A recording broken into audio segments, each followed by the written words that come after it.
Tá? Vou deixar sem câmera. Se continuar ruim, vocês me dão um ok, tá? Fala, professor, tá legal não? Bom, aula 3 aqui hoje a gente não vai começar com as dúvidas. Deixem as dúvidas aí para quinta-feira, tá? Professor, não consegui fazer como é que fala? Não consegui fazer densidade e tal.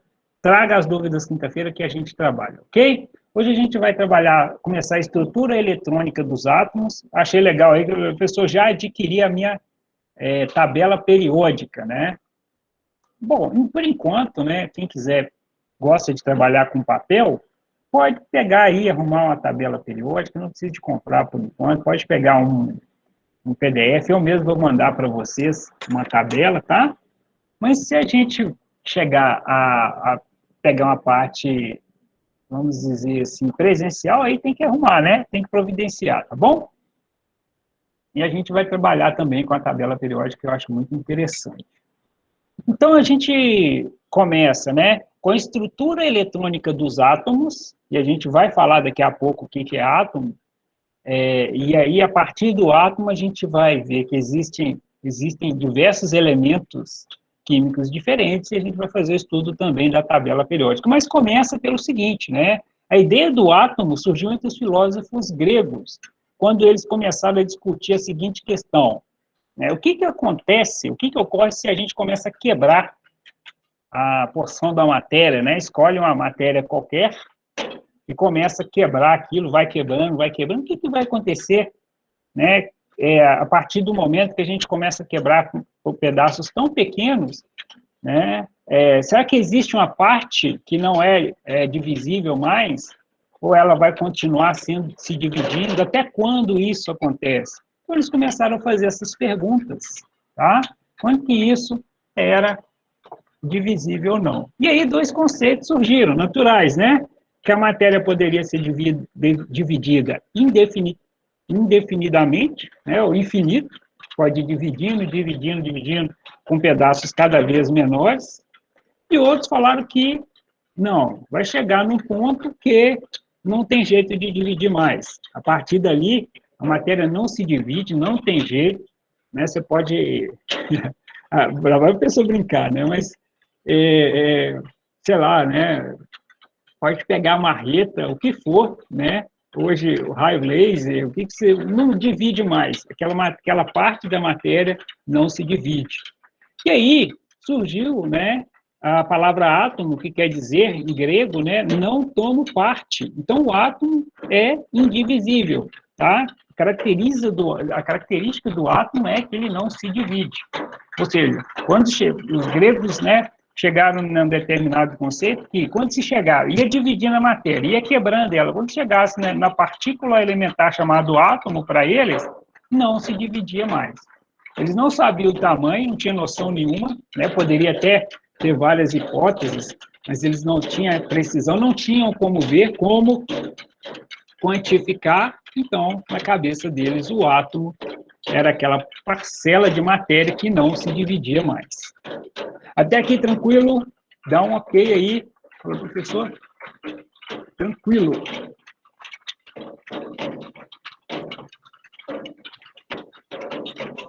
Tem alguém que está com uma manutenção aí. Deixa batendo aí, professor. É a chuva.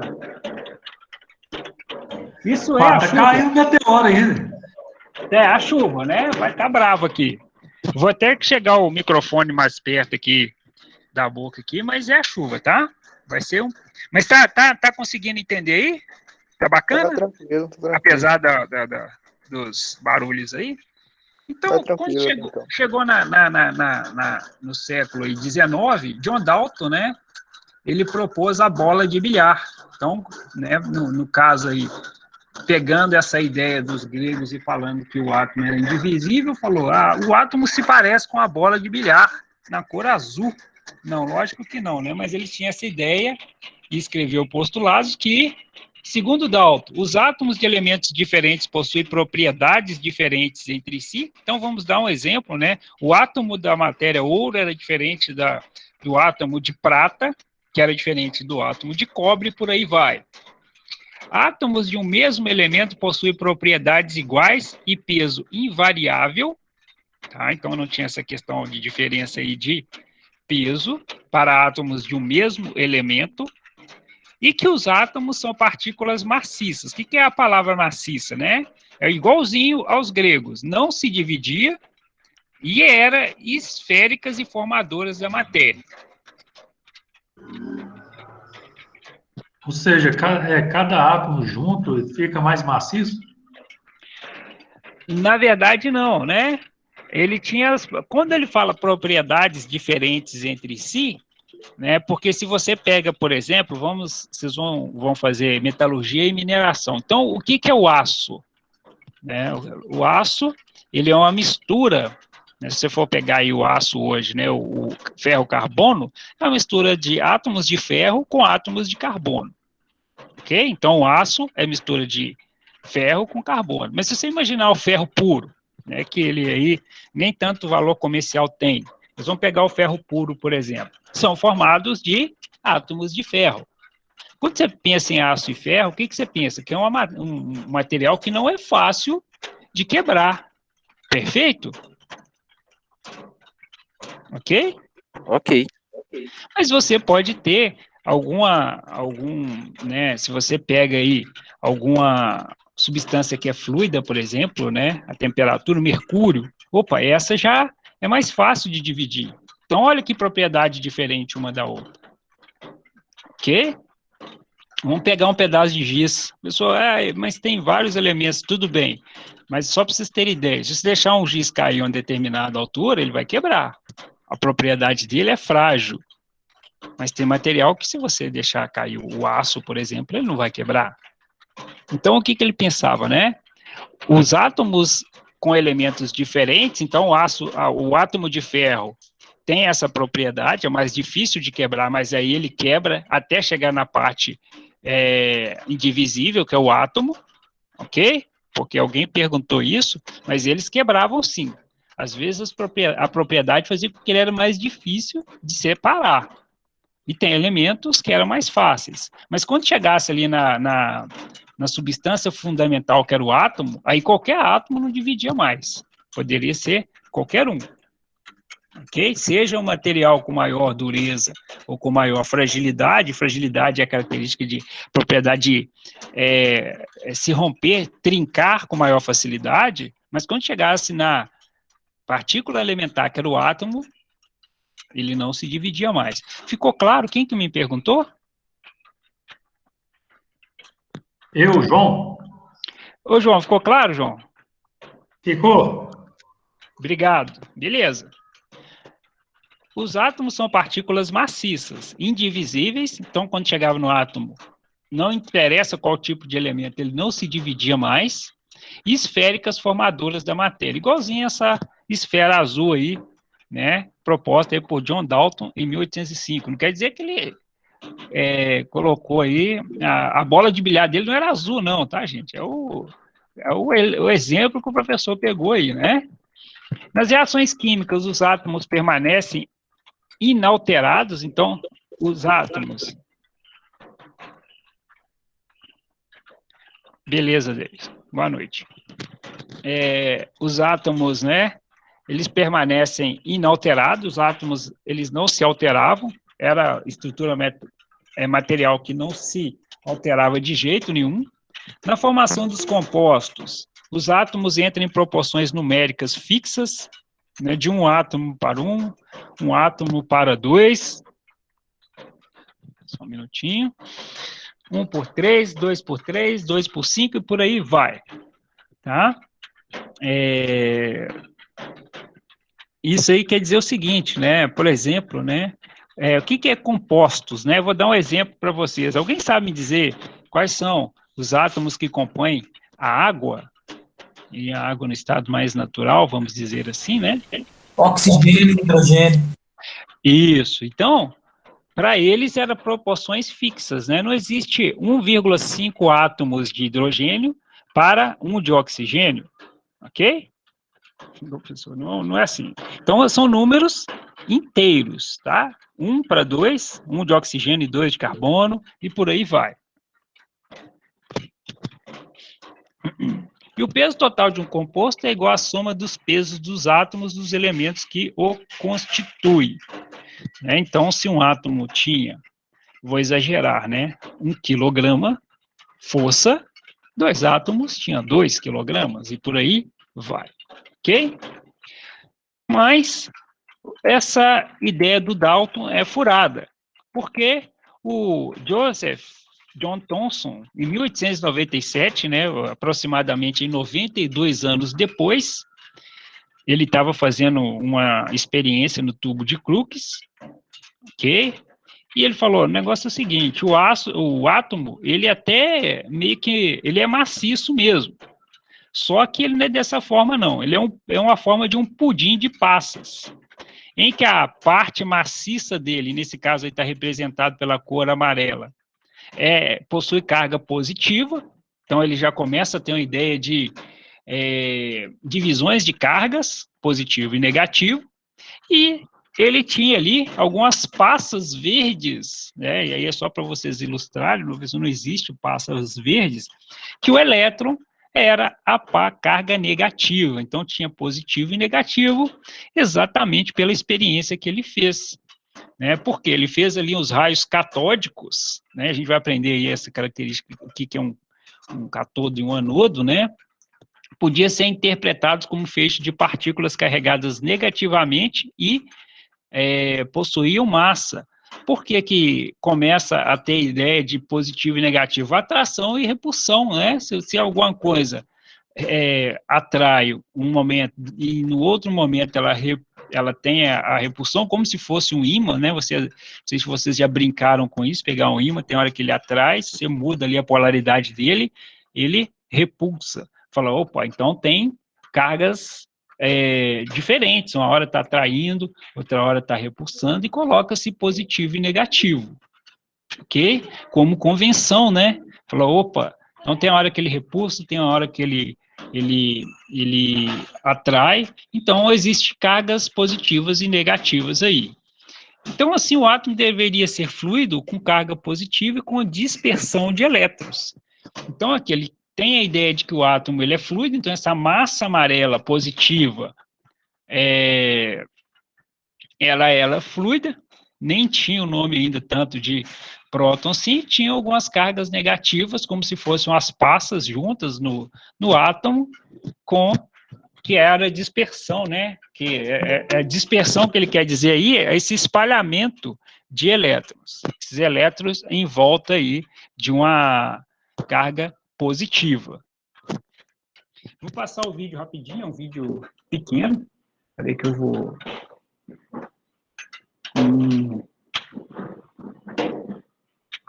Vou parar a apresentação.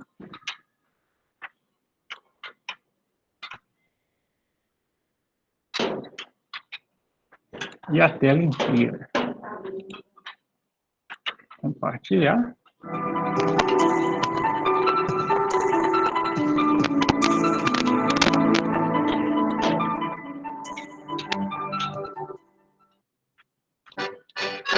No século XIX, inúmeros cientistas pesquisavam o fenômeno de condução de eletricidade nos gases. Em sua grande maioria, as pesquisas envolvem... Estou escutando? Só Escutando aí, tá escutando. vendo a tela? Só escutando, a tela não. A tela Quando coloca o áudio aí, fica dando interferência. Isso. Espera aí que eu vou compartilhar a minha tela.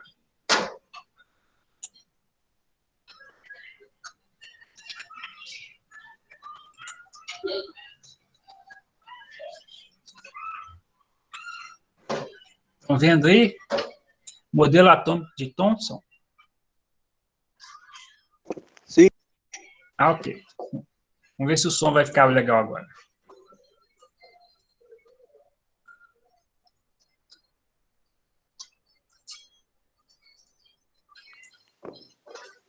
Agora tá sem som.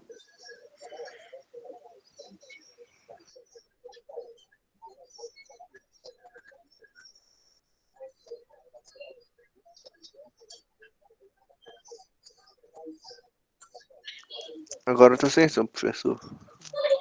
Tá sem som? Está sem som. Ué, mas que coisa, hein? Peraí. Vou tentar passar pro YouTube. Google, quer dizer.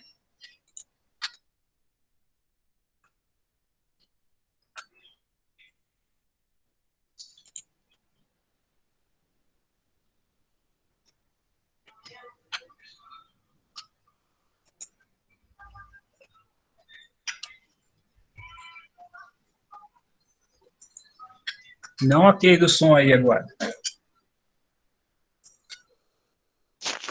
Por enquanto tá sem som. Tá Mas sem que som. coisa. Vocês me escutam, né? A gente escuta. Sim. Mas que coisa, hein? Pegadinha hoje aqui. Hoje não é dia não, professor. Pois é, rapaz. Que coisa. Peraí que eu vou parar de novo. Ô, professor, no canto da tela aqui no seu lado esquerdo, tá parecendo que o áudio do vídeo tá desligado. Esquerdo? Esquerdo. Ele tá se referindo ao volume do vídeo, parece que tá baixo. Ah, ok. Engraçado que pra mim tá alto aqui, viu? Uma guia. Vamos ver, vamos tentar uma guia aqui. O problema da guia é que fica lento, né? Mas vamos tentar.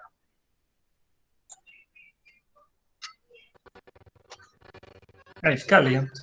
No século XIX, inúmeros cientistas pesquisavam o fenômeno de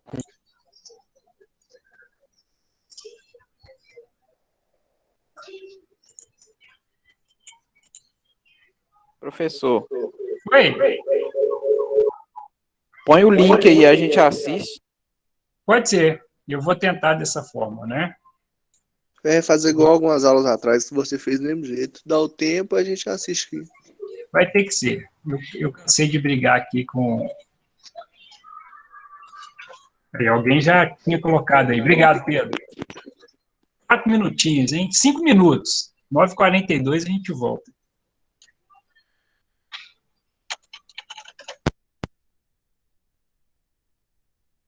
Coloquei no chat aí. a aplicação de alta tensão em tubos de vidro preenchidos por gases e providos de terminais em suas extremidades, denominados ângulo e Tem um amigo nosso que chama Jesus, ele está tentando entrar, mas não consegue.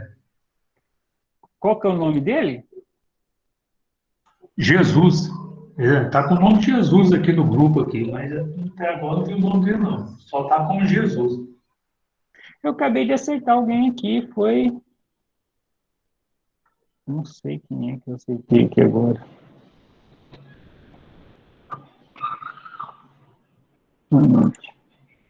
Ah, o nome dele é Rildo, que acabou de falar aqui no grupo. Rildo tá aqui. Rildo Oliveira tá aqui.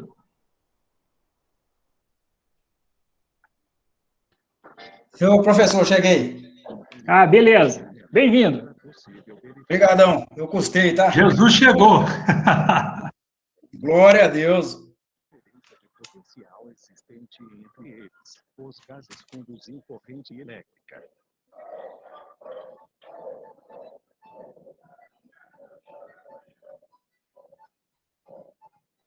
Durante a execução dos experimentos, os cientistas perceberam um fato inesperado. A corrente elétrica era indicada no amperímetro mesmo quando havia somente gás rarefeito dentro do tubo. Querendo descobrir por que esse fenômeno ocorria, no ano de 1875, o físico e químico William Crookes construiu um tubo Olha o áudio aí, galera. Vamos desligar o áudio. com seu interior e aplicou alta tensão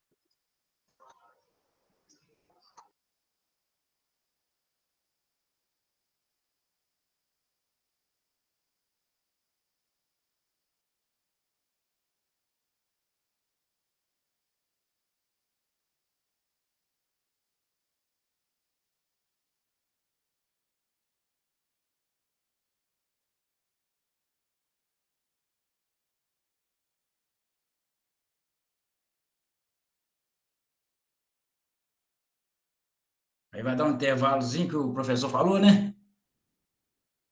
É porque está tentando colocar o vídeo aí, não está conseguindo não. Aí pediu 5 minutos.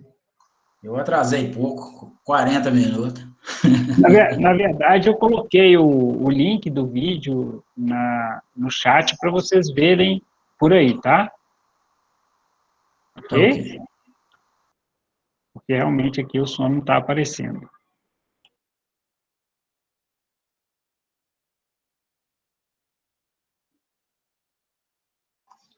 Ô, Rio, você colocou seu nome aí no chat aí para questão de presença? Eu vou colocar agora, professor. Não, é eu mesmo, João. A voz está igual do professor? Não, beleza, vou colocar aqui, João. Obrigadão.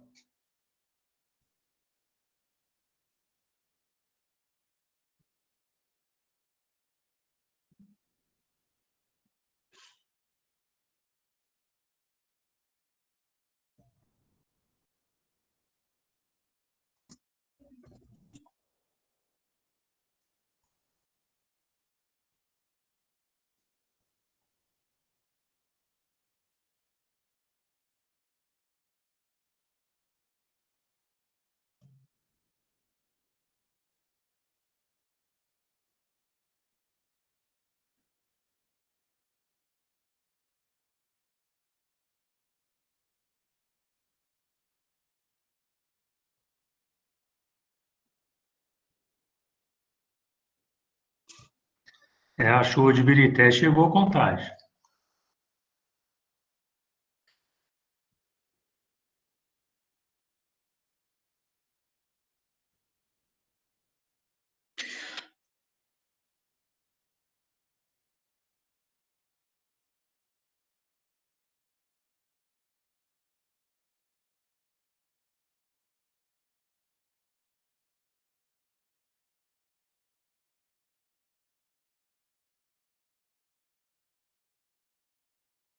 O professor falou que colocou o link no chat.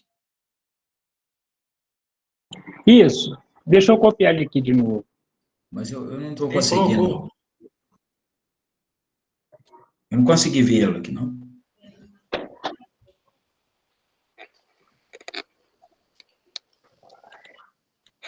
A chuva tá caindo, hein? Incrustada por pequenas esferas negativas, que seriam os elétrons. Chuva tá boa.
Conseguiram?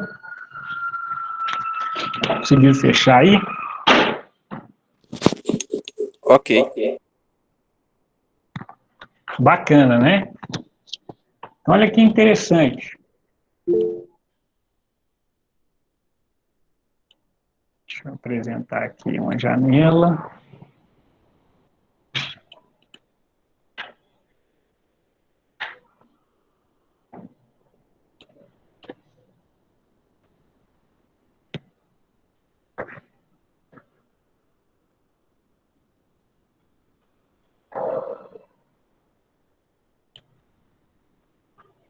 Então, eu acho que o vídeo, ele representa muito bem, porque ele aproxima quem...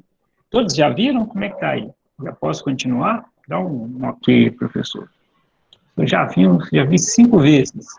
Ok, professor, já vi. Ok. Beleza. Vocês viram? Então, o Thompson ele já dá uma ideia de elétron, de carga negativa, ok? Então, ele, né, através do tubo de Crookes, vocês podem ver que ele aproxima uma chapinha, e essa chapinha faz com que a incidência, né, de raios, eles desviam, então ele fala, poxa, tem carga, né, para ele desviar, né, para atrair ou para repulsar, tem que ter alguma carga positiva, uma carga contrária, que aí na época a ciência ela denomina de positivo e negativo, e dá essa ideia, né? Então o átomo não é mais uma bola de bilhar, né? Ele propõe a teoria que ele era uma massa fluida com carga positiva, cheia de elétrons, como se fossem passas, tá? Essa é a ideia do Thompson. Todo mundo viu? Achou bacana aí? Legal, né? O vídeo pequenininho. Se alguém não terminou aí, pode terminar. Enquanto isso, um exercício rápido aí, ó. O átomo, na visão do Thompson, é constituído de A, níveis e subníveis de energia, B, cargas positivas e negativas, núcleo e eletrosfera, grandes espaços vazios e orbitais. Ô, professor, você podia voltar no outro lá só um minuto? No anterior, esse aí? Isso, só um minuto. Tudo bem. Você vai tirar foto? Isso. Tá, isso já está no AVA também, tá? Já está no AVA É pra lá. copiar na hora, né, professor? Senão depois. Não, tá certo. Não, escrever é viu. importante. Você sabia que escrever é importante? Existe uma característica da neurociência que mostra, né, que para você gravar melhor, se memorizar melhor a matéria, você pode escrever e melhor ainda se desenhar. Você sabia disso? Não, mas a cada dia a gente vai aprendendo uma coisa nova. Pois é, se você desenhar ou escrever, você fixa mais. Parabéns aí, pode continuar. Pode avançar pro próximo, eu já consegui tirar o print já. E aí, A, B, C, D, E ou F? Ah, não, F é só na prova, né? Então vai só até E aí. B.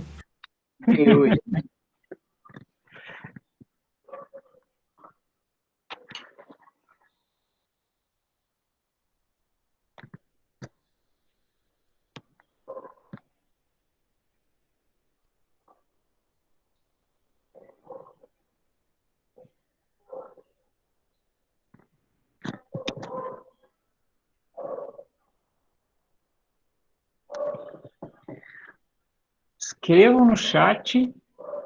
Preciso de falar, opa, aqui já escreveram, né? Já tem 3 letras, 3 marcações aqui com a letra B. Eu também acho que é a letra B. Então, fechou. 1, 2, 3, 4, 5, 6, 7, pronto. 8. Opa, alguém falou, não concordo com vocês. A minha resposta é a outra.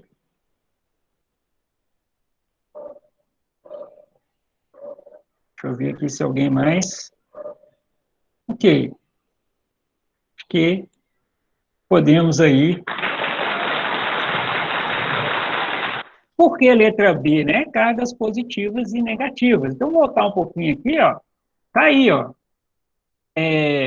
Então, o Dalton não falou de carga nenhuma, que o átomo ele era uma bola de bilhar, mas ele já separa, ele já coloca ali cargas positivas e negativas, sendo que o núcleo é fluido maciço, positivo, como se fosse passas, tá? É assim mesmo que a história conta, como se fosse passas, o elétron é negativo ali em volta, né? Como se fosse ali um fluido com passas. E a passa é a parte verde aí, que é o negativo elétron. Então, ele dá a ideia de cargas positivas e negativas no átomo. Tranquilo? Entenderam aí por que é B? E olha que legal, né? Em 1900, Max Planck, grande físico também, ele propõe ali uma equação de energia né? E só para vocês terem uma correlação, ele fala o seguinte: existem níveis de energia. Então, tem uma foto de uma rampa aí com escada, né? E aí a pessoa pergunta, professor, o que tem a ver a rampa com escada, com a equação de Planck, essa maravilhosa energia, que é o H vezes a velocidade da luz, 300 mil quilômetros por segundo,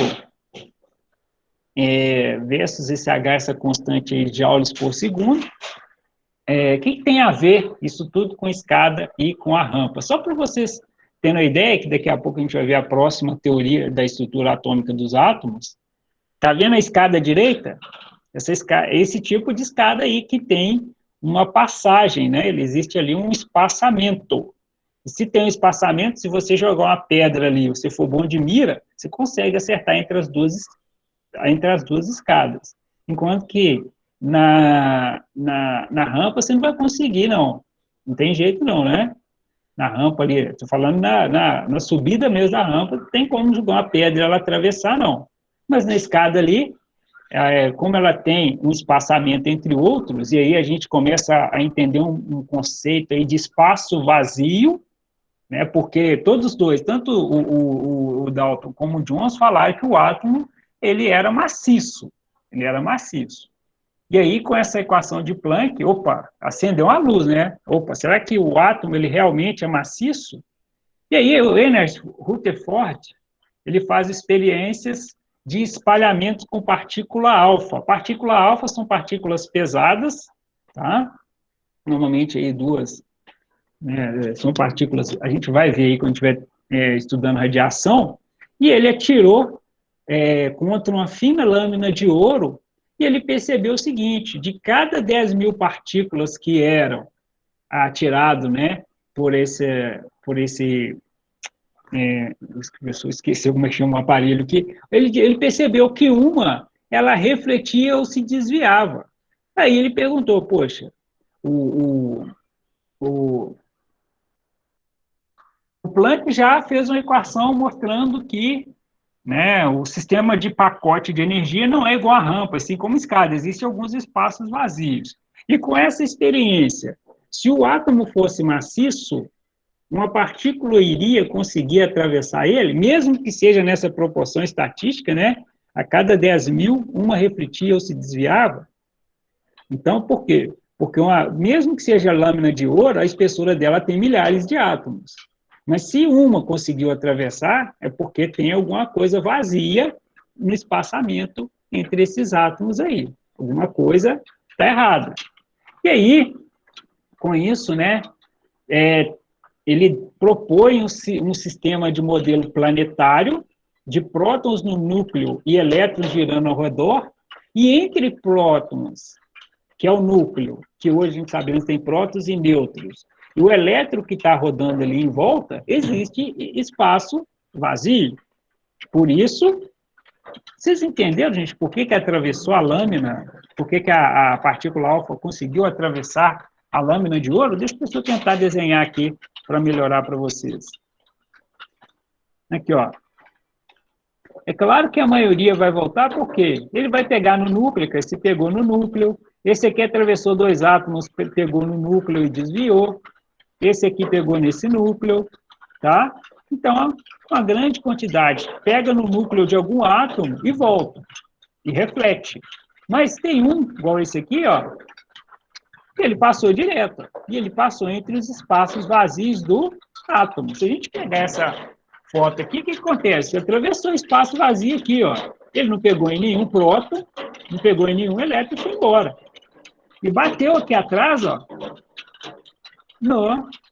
no detector de partículas. Olha que bacana. Então, derruba as outras, né, as outras proposições de que o átomo era macio. Começou a chover aqui de novo, né? Estão escutando aí. Entenderam? Dá um ok aí para o professor. E ele propõe isso aqui, ó. Existem no núcleo prótons e nêutrons e elétrons girando ao redor. Ele não contrapôs a questão da carga positiva e negativa proposta pelo Thomson, mas ele falou o seguinte aqui, ó. É assim que funciona. O átomo ele tem um espaço vazio, com carga positiva do prótons e carga negativa do elétron girando ao redor. Ok? Então, ó, energia quantizada né, então, o Rutherford ele coloca essa teoria e o Niels Bohr, em 1913, ele vai trabalhar, né, um grande cientista vai trabalhar com o Rutherford, melhora essa característica que o Rutherford tinha falado. Ele falou, olha, gente, além disso, existe energia quantizada, de acordo com Max Planck, os elétrons em órbitas em torno do núcleo e níveis de energia. Qual que é a diferença, né? Eu coloquei aqui, acho que eu errei fui infeliz nisso aqui, ó. Para Rutherford, ele pensava o seguinte, né? Que os elétrons estavam todos numa mesma órbita. O Max Planck, ele já fala o quê? Aqui, ó, tem elétrons de níveis mais externos e elétrons com níveis mais internos, ó. A primeira diferença é essa, né? Energia quantizada é isso. Ou seja, para Rutherford, né? Vou fazer uma diferença aqui, ó. Os átomos estariam todos em uma única eletrosfera, vamos dizer assim. E o Niels Bohr não fala, olha, tem níveis diferentes de energia. Inclusive, a gente vai estudar o seguinte, que se você coloca energia no átomo, o que acontece? Esse átomo interno aqui fica muito energizado, por exemplo, ou o externo, ele vem para cá, ó. Ele vem para cá. Coloca muita energia no átomo externo, ele vai a uma camada interna de energia. Só que o que acontece? Ele ficou muito próximo ali, o átomo começa a ficar instável, e aí o que acontece? A natureza faz com que ele volte para cá, ó.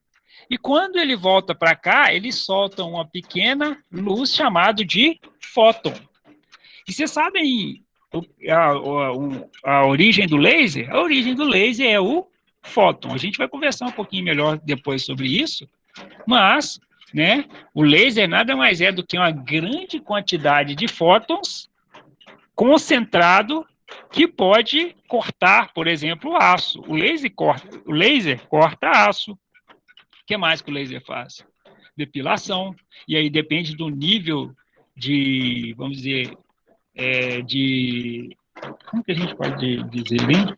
De configuração do equipamento, né? Se você coloca uma determinada quantidade de laser, você consegue fazer uma cirurgia, você consegue a máquina ali com a menor intensidade, né? Ela vai fazer uma depilação. Agora, tem máquinas que cortam aço com o processo de laser. E nasce através desse simples estrutura aqui, ó, de fóton, de que excitar um elétron, o elétron vai para a camada mais interna, depois de excitar desse elétron, volta e solta um único fóton. Um único fóton não tem capacidade de fazer isso não, mas você coloca milhares concentrados em um único ponto, você corta até o aço. Alguém queria comentar alguma coisa? O laser corta em questão de temperatura? É energia que é transformada em temperatura. Mais aí de 20 mil graus Celsius. No caso do laser, da máquina de laser que é utilizado para cortar aço. O único fóton não faz nada. Mas a concentração deles corta o aço. Ok? Então, pode falar. É que eu trabalho com corte e dobra, né? Só que lá a gente também mexe com tal de plasma. Então, uma coisa relacionada? O plasma, ele é o quarto estado da matéria, certo? Só que o plasma é o seguinte, o plasma é uma diferença vamos dizer, de potencial, DDP, que é a voltagem e a corrente elétrica, concentrada junto com um gás, né? Normalmente ela ioniza aquele gás que está em volta, e aí, no caso do plasma, que é o corte, ele tem um bico concentrador, você já deve ter observado isso, tem um bico que concentra essa energia, e essa energia concentrada com alta amperagem, né? O ampere dela é elevado, e a tensão nem é tanto, mas 1 ampere elevado, e aquela ionização que acontece ali, ele faz com que o material seja cortado. É um processo um pouco diferente do laser aí, mas é uma tecnologia também utilizada para cortar aço. O plasma, ele é até muito mais utilizado que o laser atualmente na indústria mecânica, correto? Isso que a gente usa lá é no compressor de ar, na verdade. A gente liga o ar do compressor no plasma e a gente consegue realizar o corte. E esse gás externo que você está falando, que é o ar comprimido, o que acontece? Além da energia elétrica que passa, porque o plasma é como se fosse energia elétrica, esse ar ele passa por esse tubo não é tubo, é uma espécie de difusor. Mangueira, né? Não, mas ele tem o bico dele, faz com que esse ar comprimido ele passe ali com alta velocidade e aqueça com esse gás plasma e ajude a cortar. Isso, o bico dele é tipo de bronze, alguma coisa assim. Isso aí. E assim, aí depende também do tipo de aço, né? Aqueles aços, por exemplo, o aço inoxidável, normalmente, eu não sei se vocês cortam lá, mas normalmente o aço inoxidável, em vez de ser o ar comprimido, aí já é normalmente o nitrogênio, o argônio, são gases mais nobres aí, para você não aumentar muito a oxidação do aço. Bacana? Que em aço mesmo, lá a gente corta, tem alguns aços lá, né, uma chapa lá com espessura 5,16, aí é maçarico. Sim, Mas aí no caso, o plasma que eu vi, a gente corta 3,16, 1/8, chapas com essa espessura de 2 milímetros, 3 milímetros.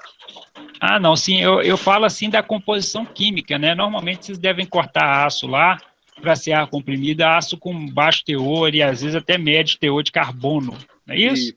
Isso. Mas aço inoxidável normalmente já é um pouquinho mais, normalmente é mais difícil de você ver ar comprimido. Esse instrumento que corta aí, que é usado para cortar, que é conhecido como caneta, é isso? É esse do oxigás, né? Isso. Isso aí. Muitas vezes tem ali o pantógrafo, né? Ele vê um desenho, normalmente pode ser cádio através de uma luz, e ele copia aquele desenho ali. Bacana, pessoal. Então, a evolução do modelo de Rutherford ocorre por isso aí.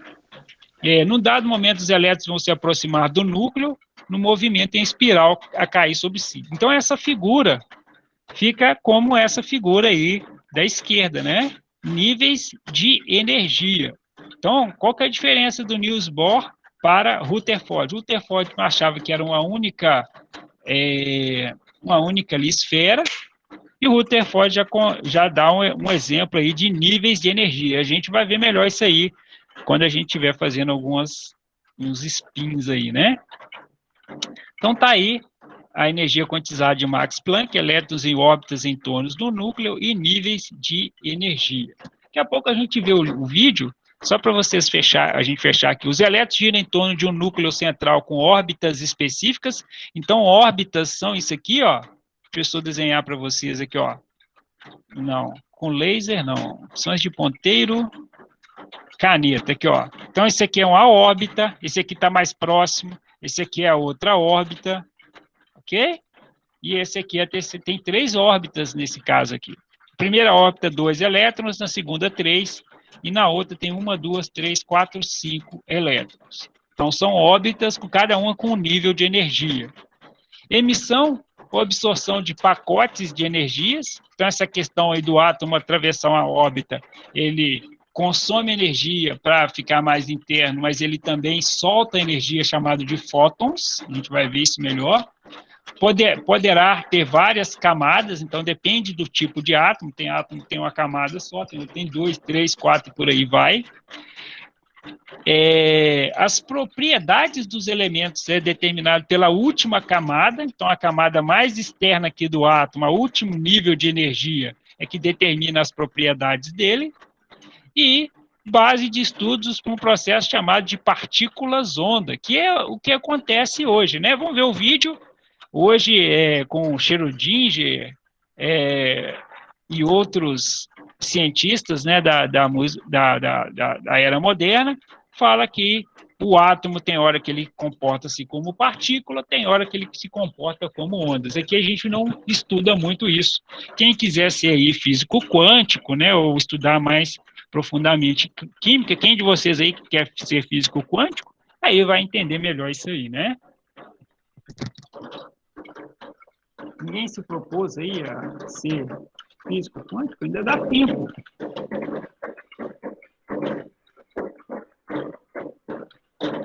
Não, né? Professor, não. Você tá doido, professor? Você tá doido? Espera aí que eu vou colocar no link, no chat aí o link para você. Deixa eu ver o tamanho do vídeo aqui.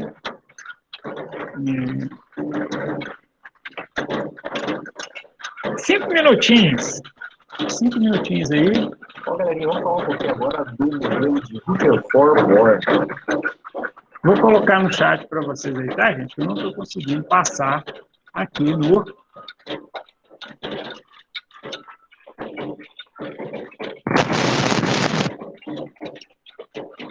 Oi, Ivan, eu vi sua pergunta só agora, né?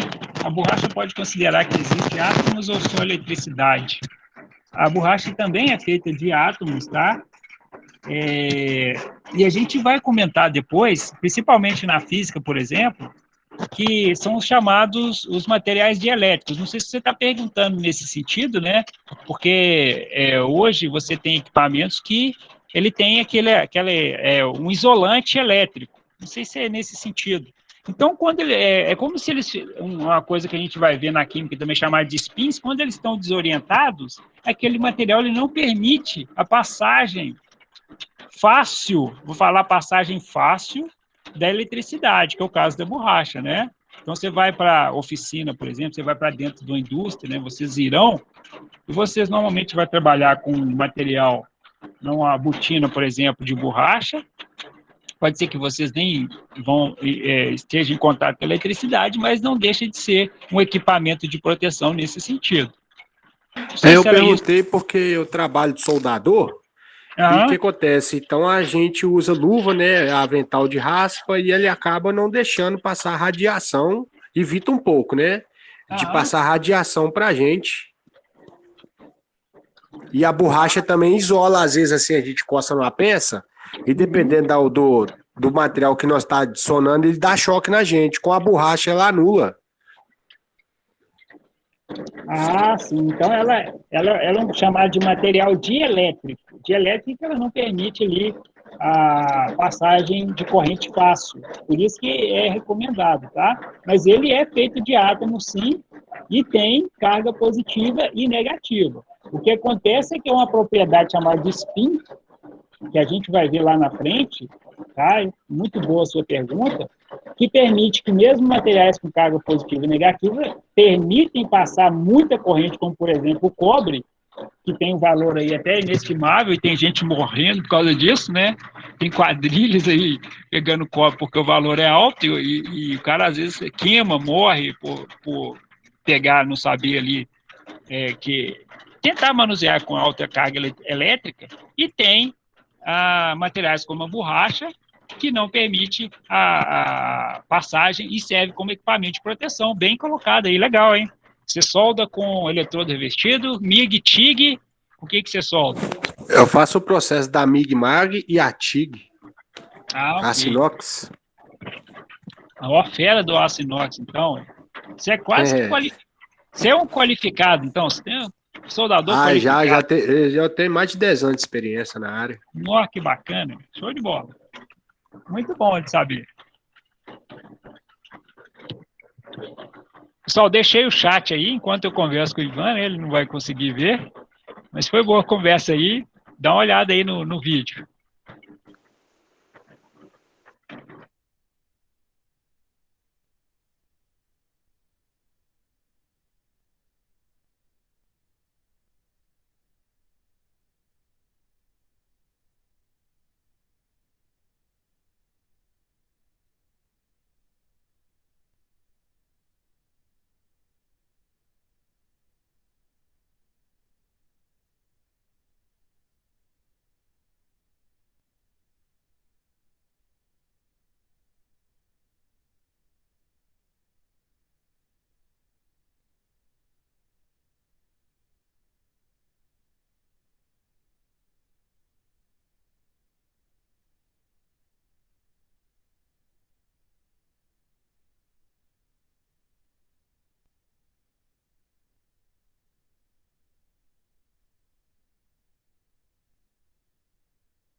E aí, viram que legal?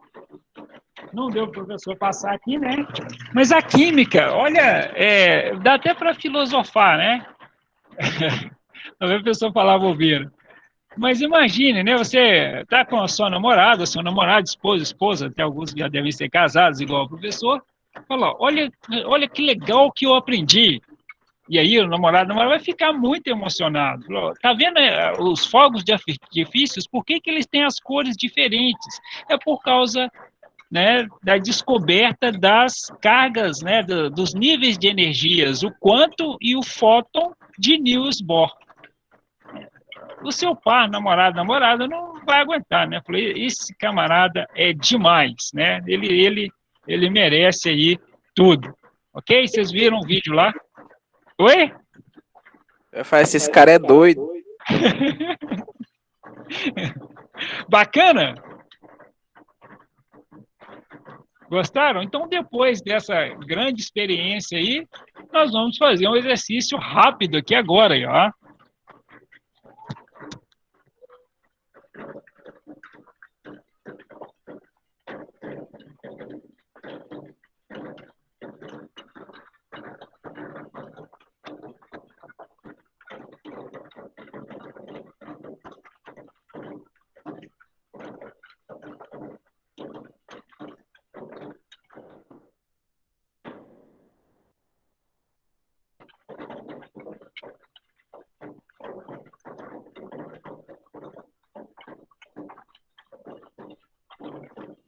Há um empate técnico, né, entre a letra C e a letra D.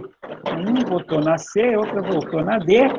Opa, não, já desequilibrou aqui, e o D aqui já passou para 4 votos. Thompson, presidente. Não, professor, não é isso, não. Não. Mais um aí para o C. O D ganhou aí disparado. Vou esperar só mais um pouquinho. Alguém falou aqui que é a letra A.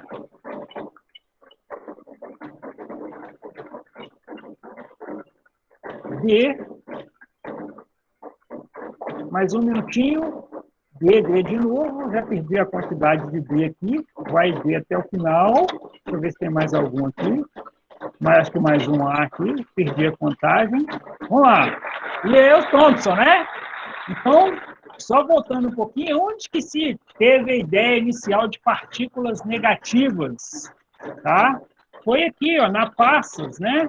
Foi na Passas aqui de Thompson, tá? Aqui, ó, Joseph Thomson, em 1897, o átomo, ele era um pudim de passas, e através do tubo de Kluck, né, ele percebeu que o elétron existia ali na extremidade de um aço maciço, né? Depois nós vimos aí que aconteceu os espaços vazios de Rutherford e a melhoria ali com níveis de energia com Niels Bohr em 1913. Bacana? Isso aí, letra D. Quem acertou, parabéns. Quem não acertou, parabéns também. Errar também faz parte do aprendizado. E aí, por último, né, a gente chega aqui, o professor não vai explicar com muita profundidade, porque é um pouco mais complexo, mas Schrödinger, né, F. Schrödinger, Louis Victor Broglie e Werner Heisenberg, eles falam de probabilidade. O que é isso, tá, gente? Rapidinho, simplificando para vocês aqui. Vou desenhar aqui, ó. Bohr falou que o átomo ele se encontrava nessas eletrosferas, ok? Eles falaram o seguinte: existe uma área que há maior probabilidade que o elétron esteja ali. Vou até desenhar de amarelo aqui, ó. E não no único ponto. Pode ser que o átomo esteja em qualquer ponto desse aqui, ó. E não vai ser fácil de você descobrir, não. E detalhe, tem hora que o átomo ele vai se comportar como matéria, tem hora que ele vai se comportar como onda, aí que vai ser mais difícil ainda. Tem hora que ele vira energia, ele some, tá? Ele some, sumiu, virou energia. Como se fosse aí um super-herói, alguma coisa assim, né? Sumiu, virou energia, de repente aparece de novo em outro lugar. Então é um pouco, mas ficou muito complexo, tá, gente? Essa estrutura eletrônica dos átomos ficou muito complexa, existem várias experiências aí mostrando coisas até estranhas, né? vamos dizer assim, não vou nem comentar a respeito disso, senão a gente fica aqui o resto da noite, né, vocês empolgam, mas existe a probabilidade de onde que o átomo está e não tem mais essa ideia de que você vai encontrar ele girando bonitinho numa determinada eletrosfera, tá? Então, esse aí é a química e a física moderna, com mais complexo aí. Aí eu falo para vocês, né? Eu sei que tem muitos já empolgados aí querendo fazer física quântica ou química avançada, tenho certeza que vão descobrir aí até coisas novas em relação à estrutura eletrônica dos átomos. Pode falar que vocês estão animados. Então, como é que está o modelo atômico atual? Sabe-se que os elétrons possuem massa desprezível, carga negativa e movem-se ao redor do núcleo, mas não é tão fácil de achar, né? O núcleo está situado no centro do átomo e dentro dele estão os prótons de carga positiva e os nêutrons que não têm carga, né? Aquele assim que, né, não, vamos dizer assim, né? Não defende nem o lado A nem o lado B. Então, a massa do prótons é 1837 vezes. Então, esse desenho que a gente vê aqui do átomo tá errado, né? Isso aqui é evolução, ó. Lembra? Bola de bilhar, pudim de passas e por aí vai. Aqui, ó, probabilidade. Esse último aqui é probabilidade. Mas esse desenho que a gente vê, deixa eu pegar um outro aqui. Aqui, ó, do próton, o elétron vermelho, tamanho do próton, tá errado. Tá muito errado, tá? O microfone tá chiando demais aí, professor. Né? Tá ruim por causa da chuva. Por causa da chuva, né? Tá? Eu tô até com ele muito próximo aqui para ver se melhora. E olha, então o que acontece atualmente? Você tá vendo o próton aqui, bonitinho, né? E o nêutron ali azul e vermelho. O elétron, gente, ele é como se fosse uma pontinha de agulha aqui, ó. Uma pontinha de agulha, tá? Ele é muito pequenininho, ele é 1837 vezes menor do que um nêutron e do que um próton. Então, o elétron, ele é muito pequenininho, tá? É por isso que é considerado aí de carga de massa desprezível. Olha que interessante, né? E o átomo é neutro, claro, né? A gente vai ver que não é bem assim, né? Mas o átomo estável, ele é neutro porque se um átomo ele tem um próton, um elétron e um nêutron, o que acontece? O nêutron não tem carga elétrica, certo? E a carga apesar do elétron ele ser muito menor, ele consegue equilibrar a carga elétrica junto ao próton. Então fica mais um, menos um, zero. Então ele fica com carga neutra. A gente vai ver daqui, né? Acho que hoje a gente consegue adentrar muito nisso, mas existem casos aí do caso do elétron ser positivo ou negativo. Por quê? Porque ele está em desequilíbrio. Ou seja, ou ele tem maior quantidade de elétrons ou ele tem menor quantidade de elétrons em relação aos prótons. E cada elemento possui um número de elétrons que se distribuem caracteristicamente na eletrosfera. Então, foi falado, né? Então, aqui, ó, tem a camada K mais interna, depois a L, M, N, O, P, Q. A gente vai estudar isso aqui depois. Vou entrar muito em detalhes em relação a isso, não. Massa atômica, prótons mais nêutrons é igual a mais P mais N. Então, a massa, olha só que interessante, a massa atômica do átomo é a soma de prótons mais nêutrons. Perguntas, 10 horas e 25 minutos. Por que que na massa atômica não está somado aqui o elétron? Por que que ele ficou de fora dessa festa aqui da soma da massa atômica, hein? Vou perguntar de novo, por que que não somaram aqui na massa atômica, o elétron? Só somaram prótons e os nêutrons. Porque o elétron é menor e ele está circulando o próton e o nêutron. Não. Porque o elétron está na eletrosfera. E acho que alguém deu um pouco de eco aí, pode repetir? Porque o elétron está na eletrosfera e não no núcleo. Não, vou mostrar uma tabela para ajudar vocês aqui, ó. A massa do elétron é 1800, a massa dos prótons e nêutrons é 1837 vezes maior do que a dos elétrons. Então, um exemplo, né? Um exemplo simples aqui. Faz de conta que né, pegar uma fita métrica, eu vou medir o elétron. Ele tem 1 metro. O elétron tem 1 metro. Qual que seria a altura do próton e do nêutron? 1.837 metros. Ok? Então, se o elétron tivesse 1 metro, eu estou fazendo um comparativo aqui só para vocês terem ideia, não tem nada a ver, né? O próton e o nêutron mediria 1.837 vezes, 1.837 metros. Então, eu não estou falando de metros, eu estou falando de massa. A massa do elétron é praticamente, ele é desprezível. Por isso que no número atômico, aqui na massa atômica, eu somo prótons e nêutrons e deixo o elétron de fora, porque a massa dele é 1.837 vezes menor. Ok? Hoje foi tenso, hein? Foi. Cada camada tem uma quantidade máxima de elétrons, então existe, a gente vai ver isso depois, e o átomo perde ou ganha somente elétrons. E a gente, né, faltando ainda 3 minutinhos aqui, eu já vou passar a próxima slide aqui, que vai ser o último. Prestem atenção nisso aqui. Quem está escrevendo aí, ó, circula isso aqui, ó. O átomo perde ou ganha somente elétrons. Professor, é 100% isso? Não.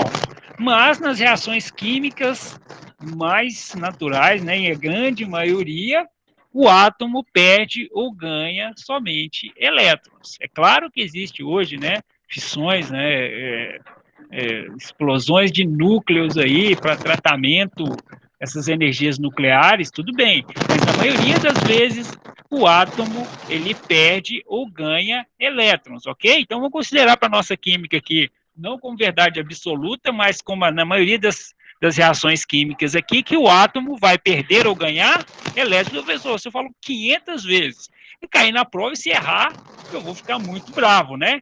O átomo perde ou ganha somente elétrons. Querem repetir todo mundo comigo? Não, professor, não queremos. Vou falar mais uma vez, então. O átomo perde ou ganha somente elétrons.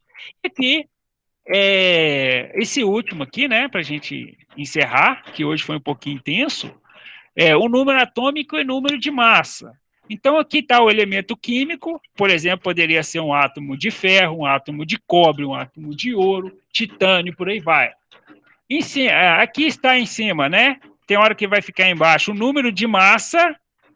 Lembrando que o número de massa é a soma de prótons mais nêutrons. Não entra o elétron, porque a massa dele é desprezível. E o número atômico, que, né, representa aí o número de prótons. Então, tem o número de massa, que é prótons mais nêutrons, e o número Z, que é o número de prótons. O Z, que é o número de prótons, determina o elemento químico do átomo. Então, a gente encerra por aqui. Eu volto nesse slide, tá, gente? A aula da quinta-feira continua a partir desse slide aqui, um pouquinho mais densa, e a gente faz mais alguns exercícios. Tem exercícios lá, mas por enquanto não precisam de fazer, vocês não vão conseguir, né? Eu vou ter que continuar a partir daqui para a gente conseguir fazer os exercícios dessa semana. Tudo bem? Ok. Tudo certo. Ok. Eu sei que foi um pouquinho mais tenso hoje, né? Mas quinta-feira vai ser mais light, tá, gente? Eu precisava... Foi puxado. Foi um pouquinho puxado hoje, dá uma lida aí, mas foi teoria também, né? E nessa quinta-feira a gente continua aí com alguns exercícios de número atômico e número de massa, tá bom? Tranquilo.